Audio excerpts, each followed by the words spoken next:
Hello, everyone. My name is Dr. David Edward Uipoon, founder of the Faces of Advocacy. Today, we have a very special guest. We have MP Jenny Kwan, the NDP critic for immigration. She's coming all the way in from East Vancouver. So first, thank you 1,000 times over for joining us today. Well, thank you so much for having me, and thank you to you and to all the volunteers, all the families who are working with you to get your voices heard, to demand action, to demand accountability, so that families can finally reunite with their loved ones, and so that we can actually have a better immigration system for all. That's the ultimate goal, and we're just so grateful that you're here pushing forward with us. So, the first question, the most basic question, why is family reunification important to Canadians and the people of East Vancouver? Well, it's a very basic question, isn't it? We all long to be with our loved ones. It's a basic human instinct. That's who we are. That's what makes us human. We want to connect with our loved ones, to be with them, to support them while they're going through a difficult time, to share the joy with them, to touch them, to hug them, to hold them. This is no different for Vancouver East than that of your riding for across the country in anywhere. I would say that this is really universal in its language. Every nationality, every community long to be with their loved ones. And that's why this is so very important and should be paramount in terms of importance and priority for the federal government. I can hear it in your voice. I can hear the passion, and that's why you've just been such a strong advocate and such a strong fighter for us. So, really, from the bottom of my heart and the campaign, thank you so much. Now, our internal polling has shown that as of the end of day, Monday, November the 2nd, there are missing 229 applications. So that means these are the people who applied since day one and have not received by the 14th business day their authorization. Why do you think that is? Well, I think that the Liberals are in chaos, frankly, with the immigration system. The truth of the matter is that there was a backlog even prior to COVID. And then, of course, with COVID, it just escalated, it compounded. The offices with IRCC, both in Canada, as well as abroad, had been closed. Even mail rooms were closed. Through this process, we were learning that people had sent in their application and it was just piling up in a mailroom. And even in the instance where a mailroom happened to have opened, a package happened to have been opened, the government did not have the capacity to input that data into the system. And so consequently, it's just complete chaos. Even as it stands now, we don't know at what capacity these offices operating in. I have called for and asked for a briefing from the minister back in the summer. They promised that they would give me a briefing. I still haven't received one. I can't get a straight answer from the government on what is happening with all the different offices and its operations. So I suspect that that's part of the reason. And, consistent with the Liberal is classic from this point of view. They always make these promises, they make these announcements, and you know what? They don't really deliver on them. And that's happened time and time again. And so in this instance, we're seeing a situation where they made a commitment to families that the applications would be processed within 14 days. Well, that's not happening. And we also know that there's inconsistency in the processing of the applications. They said that they were going to process these applications in the chronological order in which they come in. We know that that's not happening. When we actually phone up the agents, IRCC agents, and talk to them about the situation, they basically said, they don't really have a system. They don't really know at what capacity are things being processed. The other thing that I want to add is this. We know that the outland applications are particularly in a bad situation. And, at this point in time, I don't even think that the 14-day parameter would actually be applied for outland applications. So really, as it stands, there are a lot of questions to be asked of the minister, a lot of answers that should be provided to families. And ultimately, the government needs to be held accountable, and the Liberal government needs to deliver on what they say. That's really the ultimate thing that we need to arrive at. Yes, that level of accountability is something that we're hoping for. It's interesting you talk about the mailroom because I've long surmised that even though it's all emails and digital papers, that there's something like an equivalent of a computer that's been sitting underneath a table that has all these missing applications. Something is missing there. Now, you yourself, like on the topic of accountability, have talked about the need for an IRCC ombudsman. Now, right now, we don't have that. We only have each other. How can every member of the Faces of Advocacy keep the government accountable respectfully and get our authorizations completed? Well, doing exactly what you're doing. Be heard, be loud, and demand accountability. Don't take no for an answer. Don't allow for them to ignore you and continue to ignore you and to make you go away. Right. And so what we need to do is to speak loudly and to bring it up at every single turn. You're using social media, which is fantastic. I know that you're putting an effort in communicating with the minister and sending in correspondence and information directly. I love it that you're sending him a daily advisory on the status of the situation. I think that's fantastic. And also get your members to contact their local member of parliament as well. Hold them to account as well. And it, it's not good enough. It's just simply not good enough to allow for the situation to carry on. It's not like we didn't know that this was coming. I get it when in the beginning of the pandemic, things were kind of chaotic and people needed to sort of get things in order. But now we're 7 months into the pandemic and counting. And so I expect a lot more. The government prorogued the House, don't forget. They stopped Parliament altogether. Now, albeit I think they stopped Parliament to hide from the wee scandal, but that is an aside. They stopped Parliament, and what they said to Canadians was that they were going to get to work to ensure a variety of issues are addressed in the face of the pandemic. Well, immigration is a key issue. Family reunification is a key issue. I expected the government to come back after prorogation to provide a plan and a path forward and not just empty words. Yes, the hope that the 14 days would have been held is something that I personally staked myself out. I said, "Don't worry, guys, we're going to believe the government 14 business days," and there are 227 reasons I was wrong, and that's something that's been hurting me quite a bit. So I'm grateful for your help here, and you also being an advocate for us. So thank you, MP Kwan. I'm wondering, temporary residents. That's a group that hasn't been included right now, and they're currently left out. So how can that be addressed? Oh, it just breaks your heart, Mm, with the temporary residence situation. I have met with so many families whose lives has been put on hold, whose family has been broken up, frankly, with our temporary foreign workers policy and programming. And you know what? To me, that's wrong. Many of these migrant workers come to Canada. Why? To support our own families. In the case of caregivers, they're here to take care of our children, our elderly, our sick, and our disabled. And all in the meanwhile, what's happening to them, they're separated from their own families. Their mm, families are breaking up. They don't get to be with their loved ones. And there's just something really wrong with this picture. I mm. don't know how many Canadians really know the hardships to which they have to endure in the face of all of this, not just during the COVID period, but throughout the entire period. And so, really, what can the government do? There are a number of things that the government can do. The thing that I've been advocating for more than 25 years now, and that is for the government to provide landed status on arrival. They should be regarded and treated with value.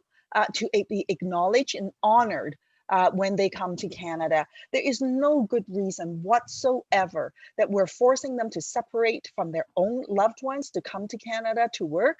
And so, really, the government can address this issue. Actually, in fact, they can do it right now and bring in a policy that says when migrant workers come to Canada, you get to bring your families because we are going to honor you and respect you and give you landed status on arrival. That's how we can address this issue Mm. effectively.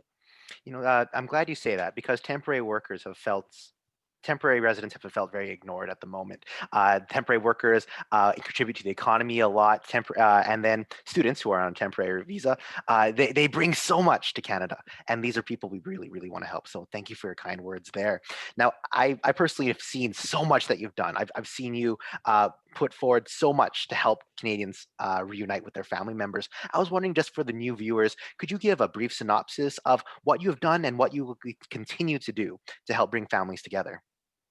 Well, there, there's a lot to go through for Yes. sure. During this pandemic period, it was almost immediate, right? When this was happening, first and foremost is to support the workers that are here, those with a temporary work visa. I call on the minister to immediately provide them with an open work visa so that when their work visa expires or they lose their employment because the employer can no longer hire them because of the pandemic, that they don't lose all of their status altogether.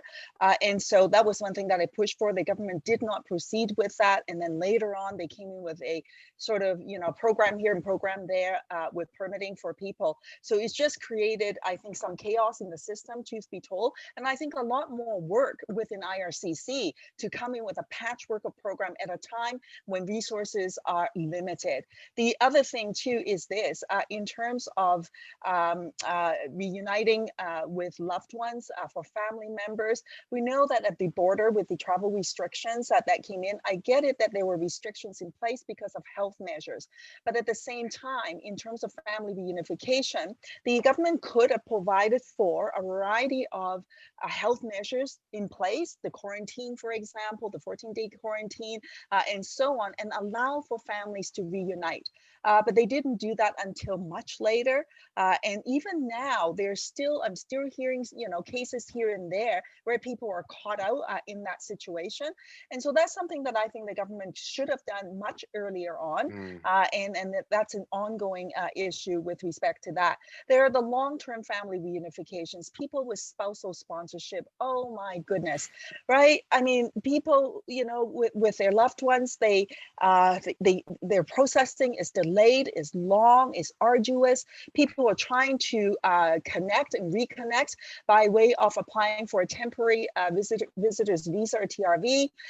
And then, you know what? People with spousal sponsorship, it seems to me, tend to be penalized because you have relations here in Canada. And Mm. in fact, the closer relations you have, maybe it's the worse it is, because all too often people will get a response where they are being denied for a temporary residence visa. And often they cite a section called Section 178B, and then they say, that they don't believe you. Effectively, they don't believe that people would actually go back home after their stay. And you got to ask this question, does it make any sense to the government that if you have a application in place to come to Canada permanently, that you would jeopardize that by violating a temporary visit? I don't think so. Mm. I fundamentally don't believe that people would do that, but Yes. that has been a huge problem. And so I propose a variety of measures on how the government can fix this. In fact, this was something that I proposed, back in 2017, that the government can, in fact, give a special temporary residence visa for those with family application sponsorships applications in place so that they can come. It's kind of like a super visa that they use for parents, grandparents, and so that you can come for a longer duration, a period of time while your application is being processed. Then you can actually allow for the families to reunite at the same time and still ensure that the process is underway with the sponsorship application. The government has not acted on that still, and I'm renewing that call for action. The other thing is, during this period, and especially during the COVID period, the government could suspend Section 178B right now, right? And just allow for people to reunite on this basis. I know that the minister, and I've written to the minister about this, by the way, I've spoken with the minister about this, and he basically said, but look, there's this dual intent provision in immigration. But the reality is that the dual intent provision does not work. And far too many families are being rejected from my perspective, not very good reasons. And so that really has to be addressed. And I also think that when the when IRCC rejects a person's application, they need to be explicit about why they're Mm. rejecting it, not just some of these vague words that basically all amounts to, we don't believe you. right? Yes. And that to me is not helpful, and we need to do a lot better than what we're doing. So there are many measures. I'm just touching on a few of them that are high points, if you will, and that's very much out there. If the government wanted to do better, they can do better. They will have my full support to do this work. I have so many suggestions, so many letters that I've written to them. I'm happy to work alongside with them to address these issues and to come back with a solution that works for everyone. And I actually think, aside from the fact that this is good for families, it's actually good for the government. It would reduce the workload for IRCC and for the ministry, and so they can redirect that resource in doing other critical work so that we Yes. can create a much more cohesive and efficient system. Yes, yes, we've that's a very good point. We've maintained that the notarized affidavit that the extended family members have to fill out should be as good as a marriage certificate or a birth certificate in order to reduce IRCC workload. And our campaign with the special sponsorship campaign, we have two different methods, but we both are being subject to very inconsistent application of the rules, and that's something that has been challenging. And we hope with IRCC reform we can really address. So it really makes me happy to hear that. The last question is really the one that strikes the heart. There are a lot of people who are feeling ignored and forgotten by the government. What message do you have for Canadians and your constituents who right now just feel excluded and forgotten? Well, I say this, don't give up, and you're not alone. You know, you don't have to fight this fight by yourself. There are many people out there who are with you, who share your experiences, who are struggling with you. And so, know that you're not alone. So, Faces of Advocacy, for example, you sprung out of nowhere, right? And you just found a way to bring everybody's voice together, to give voice, to amplify each other's voice, to fight for each other, to stand with each other. So that is really the most important message, I think, is to say that you are not alone. You have many allies with you, even those of us, such as myself. I actually don't have family members that are abroad that are separated from me right now, but I feel what you're saying and I get it and I want to help you. And so, and just to know this, we live in a democracy. The government needs to be accountable, and they're accountable to you, the electorate. Your voice matter, and your life matters, right? And your family matters. And so keep that in mind, and we are going to drive this until we get it done. And so don't give up hope, because if you do, they win. Don't ever give up hope. You deserve better. Your family deserves better. You deserve to be together. And we need to address these issues for the immediate, for the people who are caught out at this moment, but also improve the system for the long term so that those who come after you don't have to experience what you're going through today. That's a very, very good point. A lot of us have been reunited, but we must keep pressing forward for everyone. And thank you, MP Kwan, for being our champion. Everyone who's watching, if you're feeling lost, alone, forgotten, or completely disenfranchised by the current system, please join us on the campaign at facesofadvocacy.com. Like, subscribe, or follow us on Facebook, Instagram, Twitter, LinkedIn, and now YouTube to please help us safely reunite families in Canada. We are not asking for open borders. We are just asking to be together. Thank you very much to MP Kwan from Vancouver East, and we'll say goodbye in 3, 2, 1.